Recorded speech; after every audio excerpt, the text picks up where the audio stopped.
of course, yung mga mabubuting tao lang ang pwedeng tuloy nito. Kasi, yung mga masasama, wala na. Hindi ka na makapasok sa gate ng heaven.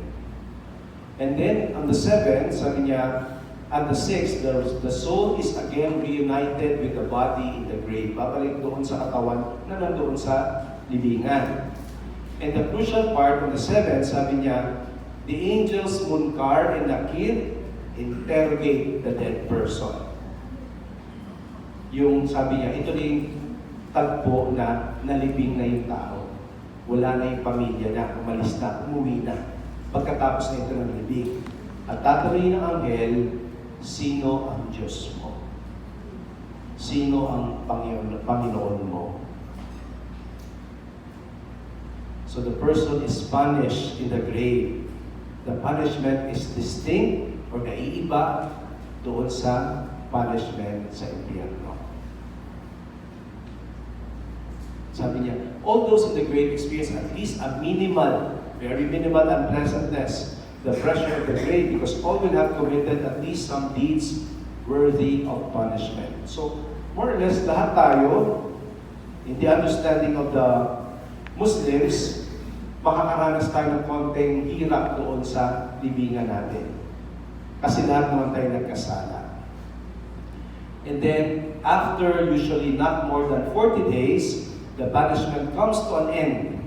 Then the person then remains unconscious in the grave until the day of the resurrection. The day of the resurrection. Ibig sabihin, alam niyo po yung stage, pag namatay ka, hihintayin niyo pa yung day of the resurrection. Ibig sabihin, yung sa ating end of the world, when all of us will be facing the Lord, lahat tayo nakapila, waiting for our judgment, kung tayo pa ay pupunta sa heaven o sa hell. So, meron din silang ganong concept. No? So, ano ibig sabihin ng resurrection nila? Sabi itong, this period of in the grave, it is called Barsak. B-A-R-C-A-K-H. Barsak. Para na ito yung kanilang purgatorio. So, yung final judgment, yung end of the world, yun yung sinasabi, the angel Israfil will sound the trumpet will announce the day of the resurrection. Sa buong mundo yan. Tapos, matatapos ng mundo, ang maiiwan na lamang ay ang Diyos.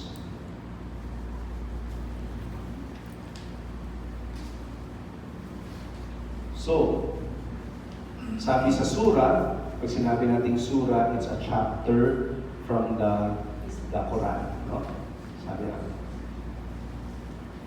So, after a period of time, the world is reconstituted and the bodies are reformed in their graves.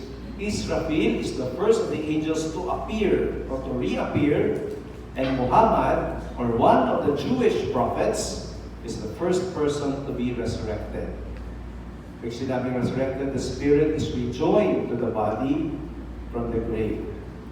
So there comes the resurrection of all the community of Muslims, and finally, the resurrection of all others. So sa kanilang pangunawa, maunang mag-resurrect ang mga Muslim, pagkatapos tayo, mga hindi Muslim.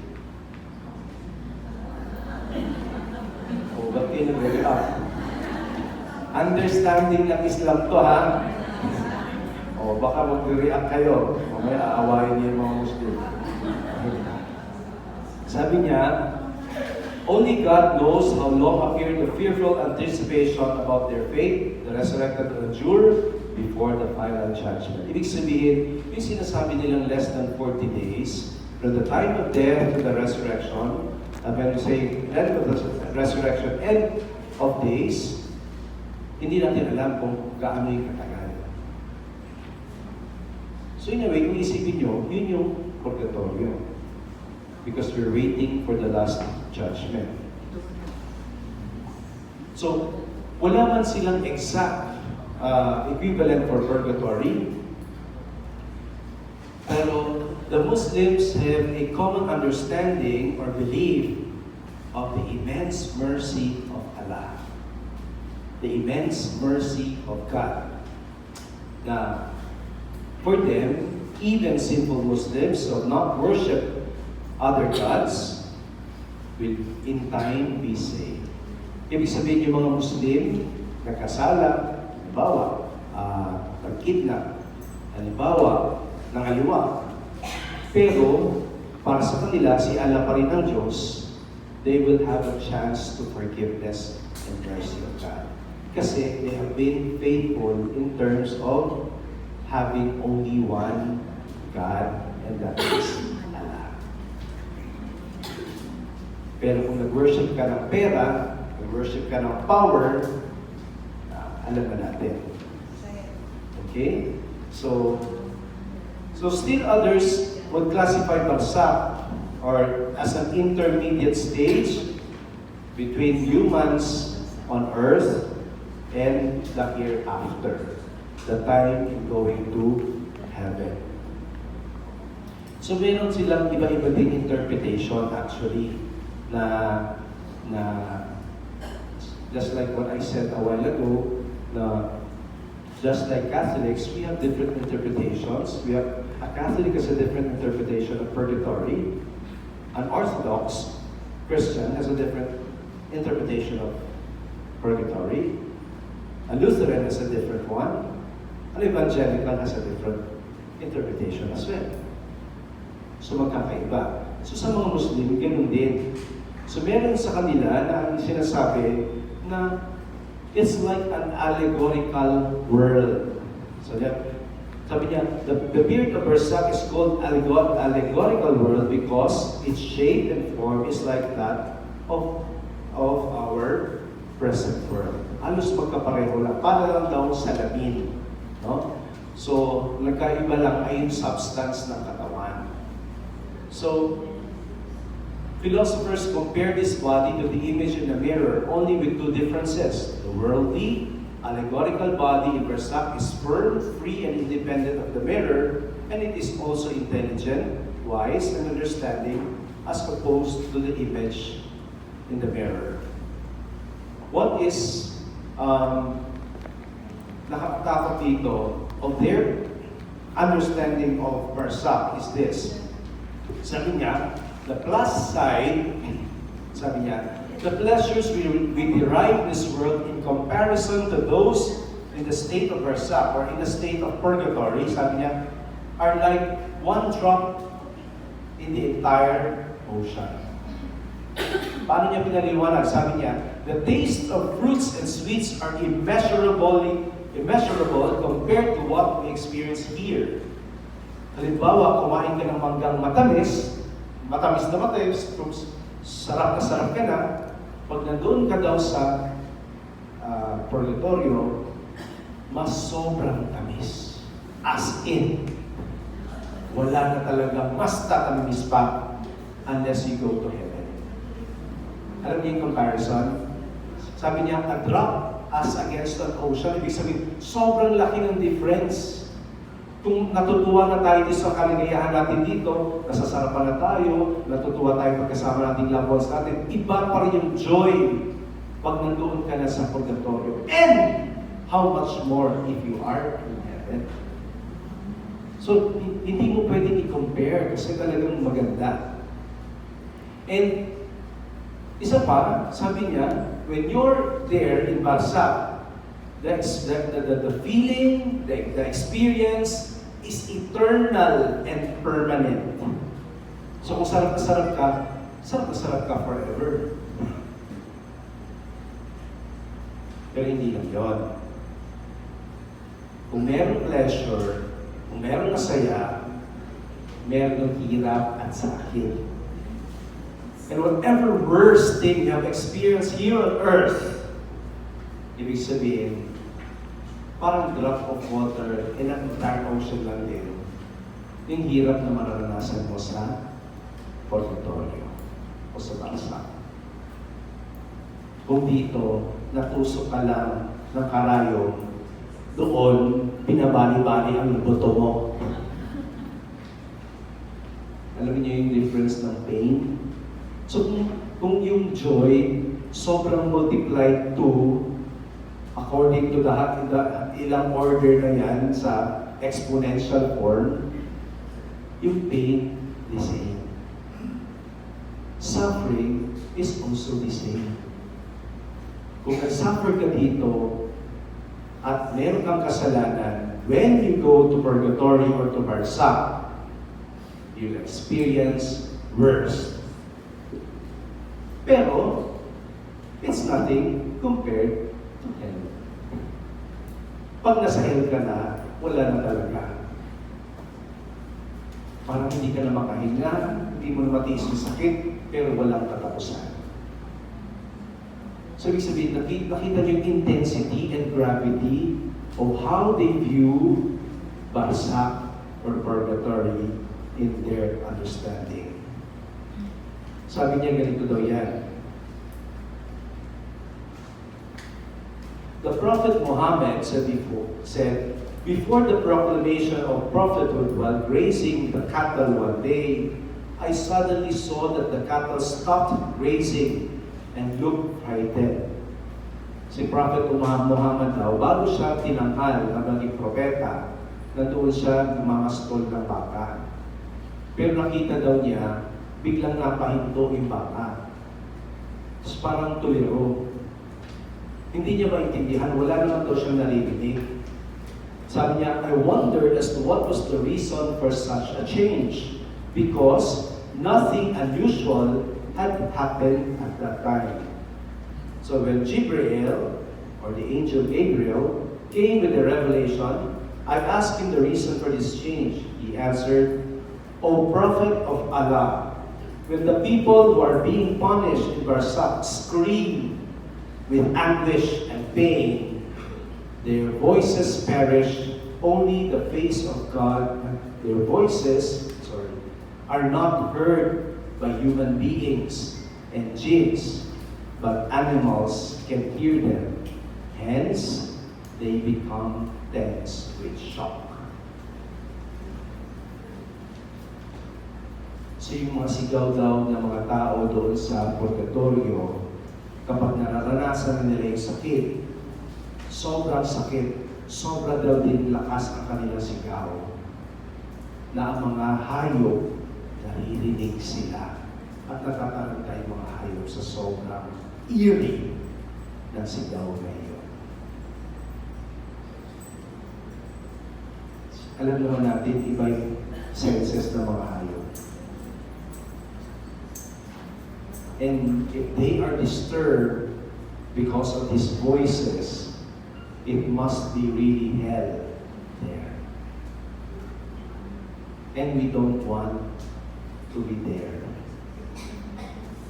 Ayaw natin mapunta doon, di ba? Sino ba gusto? Di ba? Kasi sabi niya, our bodies will also be allegorical in that way. They will physically appear just as they do this world, yet they will be independent of the matter.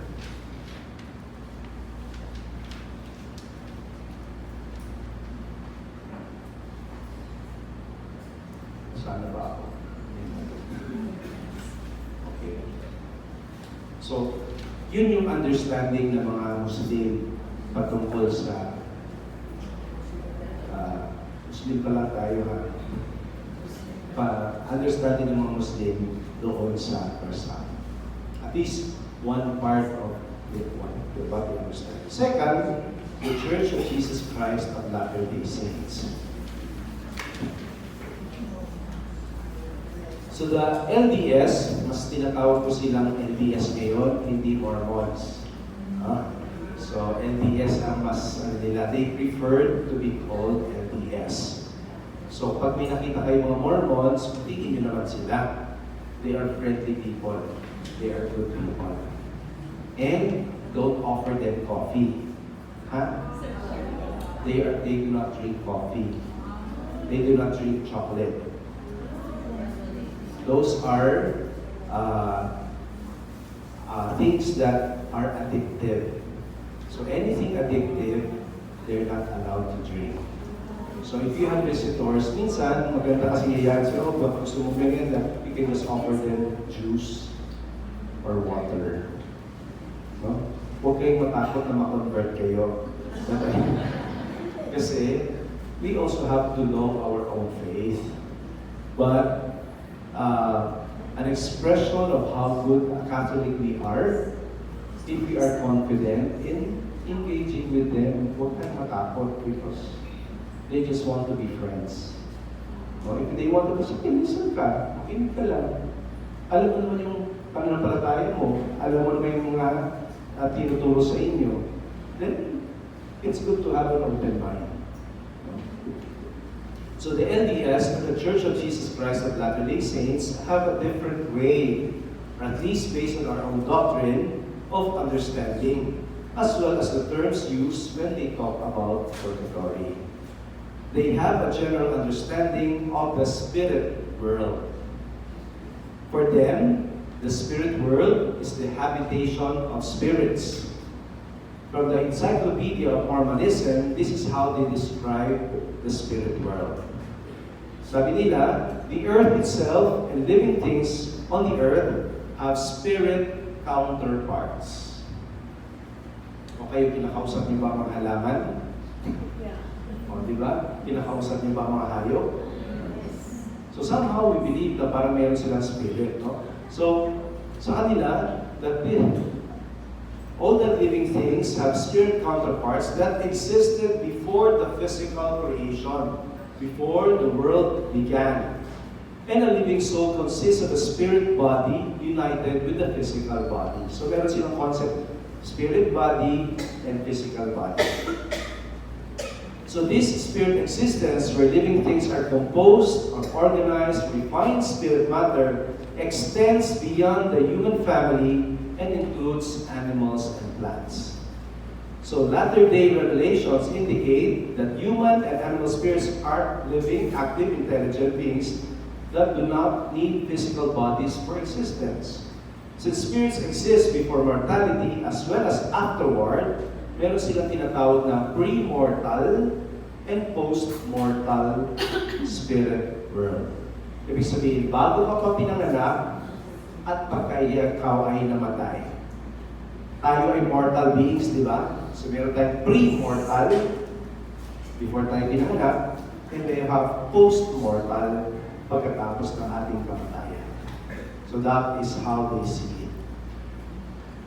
So, the pre-mortal spirit experience for mankind, tayo, sabi nila, was in heaven, in the kingdom where God lives. So there is an assumption that all of us came from heaven. Siguro yung ating understanding sa ating mga Katoliko, we were made in the image and likeness of God. Sa kanila, before pa lang, alam nila, galing na sila sa heaven. So, wala daw masyadong alam about pre-mortal spirits. No? So, on the question as to what happens to the souls of men from the time of death to the time of the resurrection, according to Alma. So, Alma is, hindi si Alma Moreno, ha? Alma is a book, one of the books in the Book of Mormons. Sabi niya, Alma 40, chapter 40, verses 7 to 14, sabi, this is how they describe it. The death of the body, spirits of all men, whether they be good or evil, are taken home to that God who gave them life.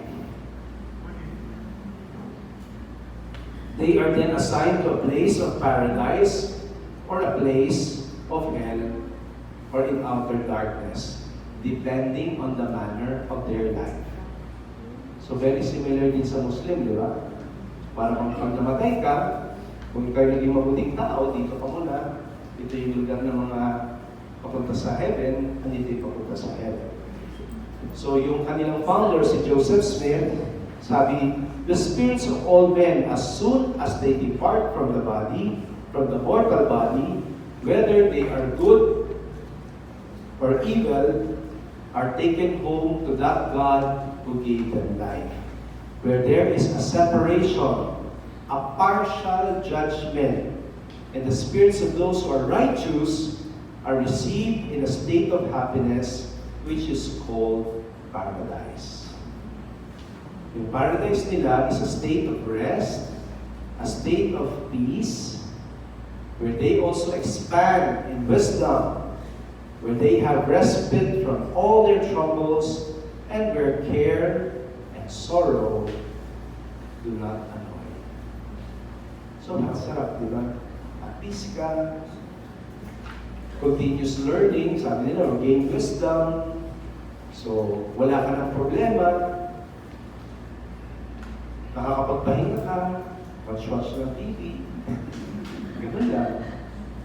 Sabi niya naman, on the contrary, the wicked have no part nor portion in the Spirit of the Lord.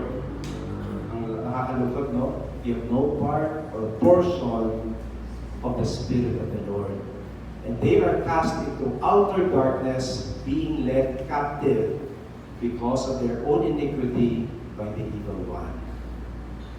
And this space between death and the resurrection of the body, the two classes of souls remain. Ibig sabihin, magkasama pa rin sila in happiness or in misery until the time which is appointed by God that the dead shall come forth and be reunited both in spirit and body and brought to stand before God, to be judged according to their works. And this is one, the final judgment. So very similar, di ba? Parang dumaan ka muna dito sa stage na ito, and then all will be called, facing the Lord, waiting for judgment. So it is the belief of the LDS, or the Latter-day Saints, that life and activity here on earth continues in the spirit world, such that they continue to possess the same talents and intelligence, the same attitudes, inclinations, and even feelings. Parang nag-extend ka lang ng buhay mo doon. Kasi yung pag-iisip mo pareho, yung pakiramdam mo pareho, yung ugali mo pareho. So ganun daw. It's para bang may binigyan ka lang ng extension. That is the belief of the Mormons. So why? Sabi niya, because for the LDS, the post-mortal spirit world is a place of continued preparation and learning. Para sa kanila, yung kanilang purgatorio is a continuous journey for learning and preparation, maybe for heaven. So in this sense, it's an extension of mortality. Those who have died without an opportunity to hear the gospel of Jesus Christ will have an opportunity to hear and accept it in the spirit world. Yun ang naiiba. Ibig sabihin, kung dito, hindi mo narinig ang ebanghelyo ni Jesus, kung dito, hindi mo pinansin ang turo ni Jesus, doon para sa kanila may chance ka pa. There is another chance for you to be converted to Christ. No?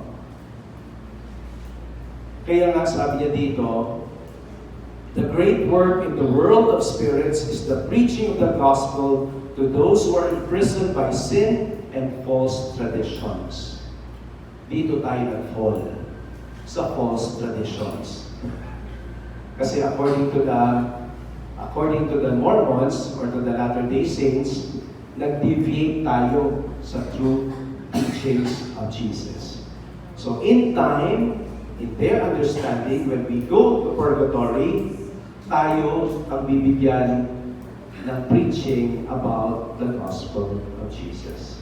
A corrected gospel of Jesus.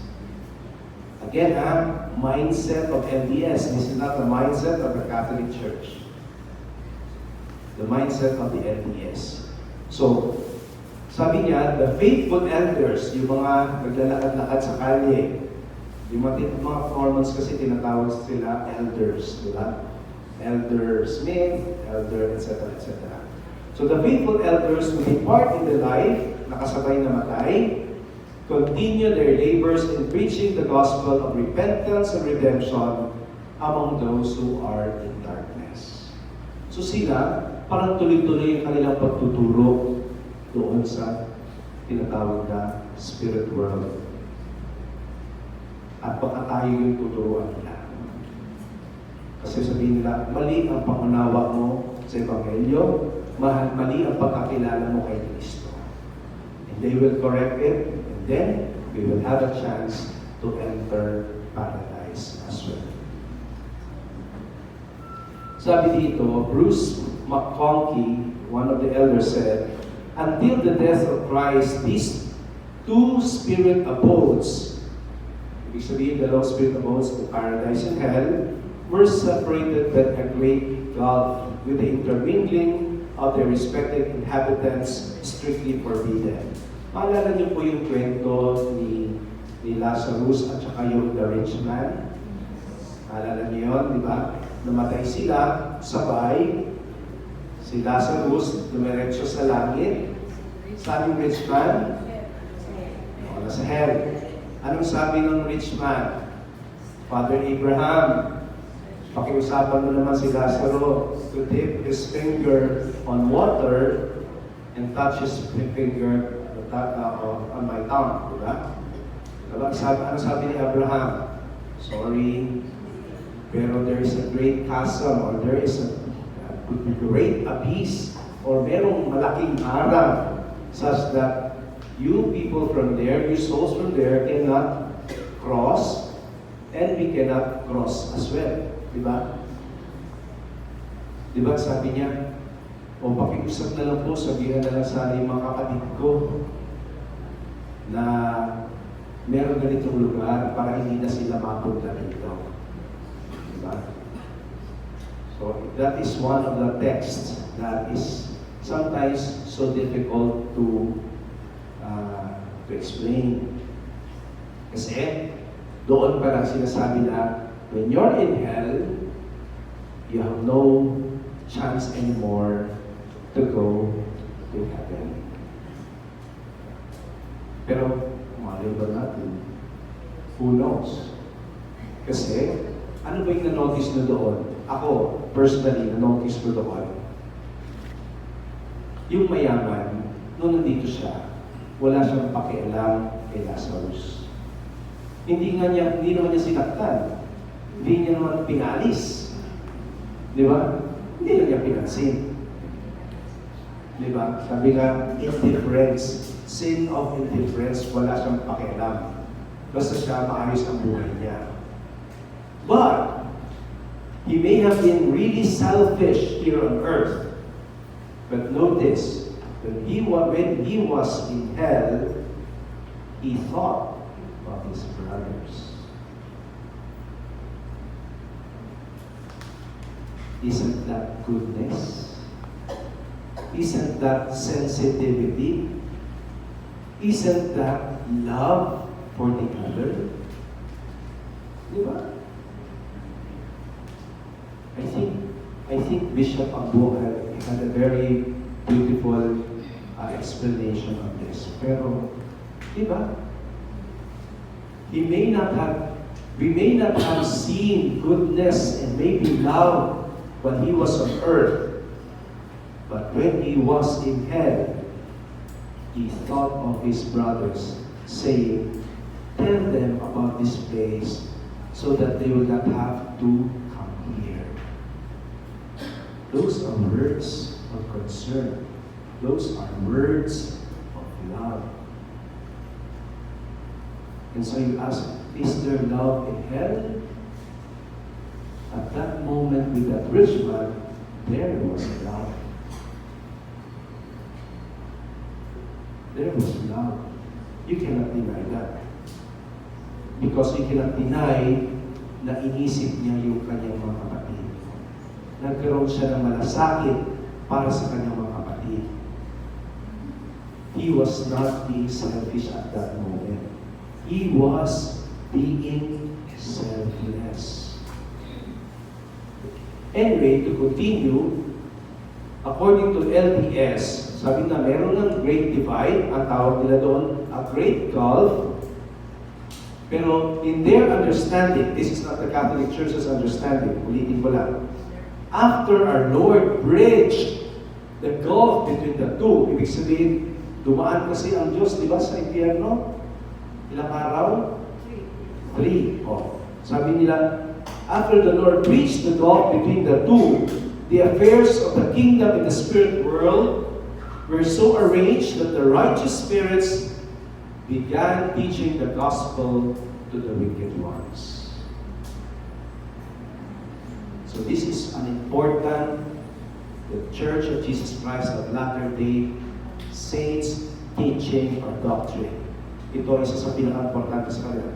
Jesus Christ inaugurated the preaching of the gospel and organized a mission in the spirit world during his ministry there between his death and resurrection. This is the substance of a revelation recorded as doctrine and covenants. So, sabi ni Joseph Smith, the spirits of the just are exalted to a greater and more glorious work. Hence, they are blessed in their departure to the spirit world.